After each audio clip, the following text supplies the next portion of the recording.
വീണ്ടും വാഹനം തടഞ്ഞത്. നടപ്പാതയിലൂടെ കയറിയ സ്കൂട്ടർ തിരിച്ച് റോഡിലേക്ക് ഏൽപ്പിച്ചു.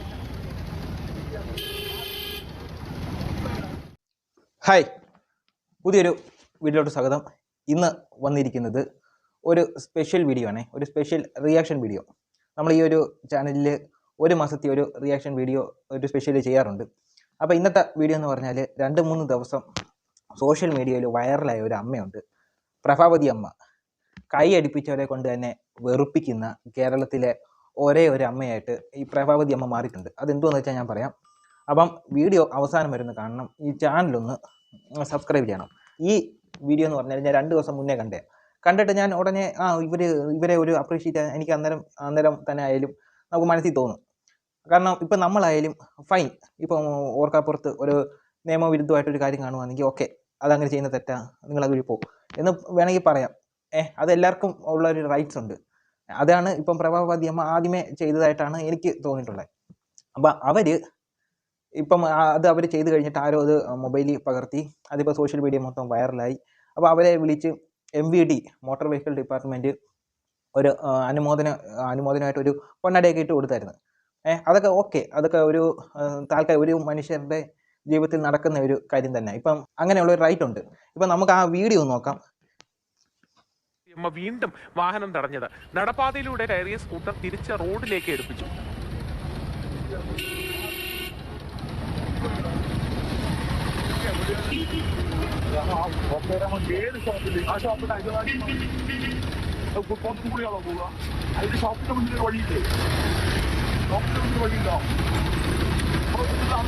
ഇതിനകത്ത് പറഞ്ഞേക്കുന്ന ഒരു ഫുട്പാത്തിൽ ഒരു ബൈക്ക് കയറ്റുന്നുണ്ട്. അങ്ങനെ കയറ്റാൻ പാടില്ല, അത് നടക്കാനുള്ള നടപ്പാതയാണ്.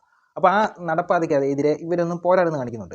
അത് ഓക്കെ, എല്ലാവരും അപ്രീഷിയേറ്റ് ചെയ്ത കാര്യമാണ്. പിന്നെ ഇവർ അതങ്ങ് ഒരു തൊഴിലായിട്ട് അങ്ങ് എടുത്തേക്കുക. ഞാനൊരു കാര്യം ചോദിച്ചു, ഇവർക്ക് ഇതിനുള്ള റൈറ്റ് ആരാണ് കൊടുത്തിട്ടുള്ളത്? ഇപ്പം ഇവിടെ ഈ മോട്ടോർ വാഹന ഡിപ്പാർട്ട്മെൻറ്റിൽ തന്നെ ഇഷ്ടംപോലെ ഉണ്ട്, ട്രാഫിക് പോലീസ് ഉണ്ട്, ഇഷ്ടംപോലെ ഈ ഗവൺമെൻറ് ഉദ്യോഗസ്ഥന്മാർ ഇഷ്ടംപോലെ പേര് അതിന് ഓരോ മേഖലയിലും ഉണ്ട്. ഇപ്പം ഇവർക്ക് ഇതിനുള്ള റൈറ്റ് ഏത് ഗവൺമെൻറ്റാണ് കൊടുത്തിട്ടുള്ളത്? അതായത് ഒരു വട്ടം ചെയ്തതൊക്കെ അത് പിന്നെയും ചെയ്തു കഴിഞ്ഞാൽ അവർ ചെയ്യുന്നത് കുറ്റകൃത്യം തന്നെ.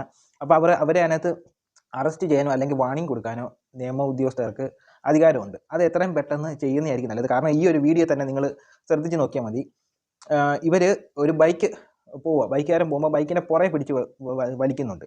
അപ്പം ബൈക്കിൻ്റെ പുറകെ പിടിച്ച് വലിച്ചു കഴിഞ്ഞാൽ അത് ചിലപ്പം പുള്ളിക്കാരൻ ഓടിക്കുന്ന ആൾ ചിലപ്പോൾ ഇത് പുറകെ പിടിക്കുന്നുണ്ടെന്ന് പോലും അറിയത്തില്ല.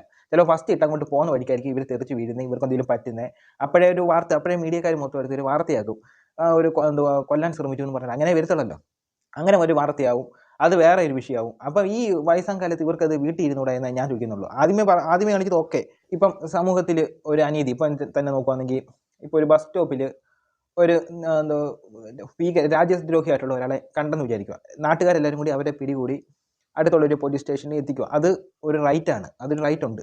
കാരണം അതെന്ന് പറഞ്ഞാൽ അത് പോലീസ് റൂളിൽ തന്നെ അങ്ങനെ അതിൻ്റെ കാര്യം പറയുന്നുണ്ട്. പക്ഷേ ഇത് സ്ഥിരമായിട്ട് ഇപ്പം പോലീസ് ചെയ്യുന്ന കുറച്ച് കാര്യങ്ങൾ ഒരു വ്യക്തി എന്ന രീതിയിൽ, ഒരു പേഴ്സൺ എന്ന രീതിയിൽ നമ്മൾ പബ്ലിക്കിൽ ഇറങ്ങി നടന്ന് ചെയ്തു കഴിഞ്ഞാൽ അത് നിയമവിരുദ്ധമാണ്. അത് ആർക്കും അംഗീകരിക്കാൻ പറ്റത്തില്ല. ഇപ്പം നമുക്ക് അടുത്ത് ഏതെങ്കിലും പബ്ലിക് ഇഷ്യൂസ് ഉണ്ടായി, ഇപ്പം നമുക്ക് അതിനുള്ള അധികാരമില്ല. ഒരാൾ ഇറങ്ങി വന്ന് അയാളെ പെരുമാറിക്കഴിഞ്ഞാൽ അതിനുള്ള അധികാരം ഒരു പേഴ്സൺ എന്ന രീതിയിലില്ല. അതിന് നിയമപരമായിട്ടുള്ള ആൾക്കാരെ ഇവിടെ ഗവൺമെൻറ് ഓരോ എക്സാം നടത്തി എടുത്തിട്ടുണ്ട് ഓരോ മേഖലയിൽ. അവർക്ക് മാത്രമേ അതിനുള്ള അധികാരമുള്ളൂ. അത് ആദ്യം ഈ പ്രഭാവതി അമ്മയൊന്ന് മനസ്സിലാക്കിയാൽ നല്ലതായിരിക്കും. അപ്പം ഇവർക്ക് എന്തെങ്കിലും പറ്റിക്കഴിഞ്ഞാൽ അത് വേറെ ഒരു വിഷയം കൂടി ആവും. പിന്നെ ഇത് ഇത്രയും വൈറലായി കഴിഞ്ഞിട്ട് ഇവരെ അനുമോദിച്ചുകൊണ്ട് നമ്മുടെ ഗതാഗത മന്ത്രി ബഹുമാനപ്പെട്ട KB ഗണേഷ് കുമാർ സാറൊക്കെ ഇവരെ വിളിച്ചിട്ടുണ്ടായിരുന്നു. ഞങ്ങളുടെ MLA ആണ്, പത്തനാപുരത്തെ MLA ആണ് KB ഗണേഷ് കുമാർ സാറ്. പുള്ളിക്കാരൻ പറഞ്ഞേക്കെന്ന് പറഞ്ഞാൽ ഇത് പ്രഭാവതി അമ്മയെ പോലെ എല്ലാവരും ഇത് ഏറ്റെടുക്കണമെന്ന് പറഞ്ഞിട്ടുണ്ടാകും. അപ്പോൾ അങ്ങനെ ഏറ്റെടുക്കാനാണെങ്കിൽ ഇപ്പം നമ്മുടെ എതിരെ എന്തെങ്കിലും ഇപ്പം സിനിമയ്ക്കകത്തൊക്കെ അങ്ങനെ നടക്കുമായിരിക്കും. വേട്ടക്കാരനകത്ത് വിജയ് ഒരു വലിയ ട്രാഫിക്കൊക്കെ മാറ്റുന്ന കാണിക്കുന്നുണ്ട്. അതുപോലെ ജീവിതത്തിൽ നടക്കുമെന്ന് പറഞ്ഞാൽ ഇമ്പോസിബിൾ. അത് നിയമ ഉദ്യോഗസ്ഥരെ കൊണ്ട് മാത്രമേ പറ്റത്തുള്ളൂ. എന്നിട്ട് ആ സ്ഥലത്ത് ഏതെങ്കിലും ഒരു ഉദ്യോഗസ്ഥരെ ഈ നിയമപരമായിട്ട് നിയമിച്ചിട്ടുണ്ടോ എന്ന് തന്നെ നോക്ക്. അപ്പോൾ ഇനി ഇവർ ചെയ്തു കഴിഞ്ഞാൽ, ഈ പ്രഭാവതി അമ്മ ഇനി ഇതേപോലത്തെ കാര്യങ്ങൾ ചെയ്തു കഴിഞ്ഞാൽ നിയമപരമായിട്ട് ഒന്നി വാണിംഗ് കൊടുക്കുകയോ എന്തെങ്കിലും ചെയ്യുകയോ വേണം. അല്ലെങ്കിൽ ഈ അവിടെ തന്നെ ഒരു പോലീസ് ഉദ്യോഗസ്ഥരെ നിയമിക്കുകയോ വേണം. ഒരു വട്ടം കാണിച്ച് വൈറലായെന്ന് പറഞ്ഞുകൊണ്ട് ഇതൊരു സ്ഥിരം തൊഴിലാക്കി എടുത്ത് ബാക്കിയുള്ളവരെയും കൂടെ വെറുപ്പിക്കില്ലേ. അതാണ് ഈ പ്രഭാവതി അമ്മയോട് പറയാനുള്ളത്. വയസ്സായെങ്കിൽ വീട്ടിലിരിക്കണം, അല്ലാതെ ബാക്കിയുള്ളവരുടെ മേക്കട്ട് കയറിയല്ല വേണ്ട. പബ്ലിക്ക് പാലിക്കേണ്ട കുറച്ച് നിയമങ്ങളുണ്ട്.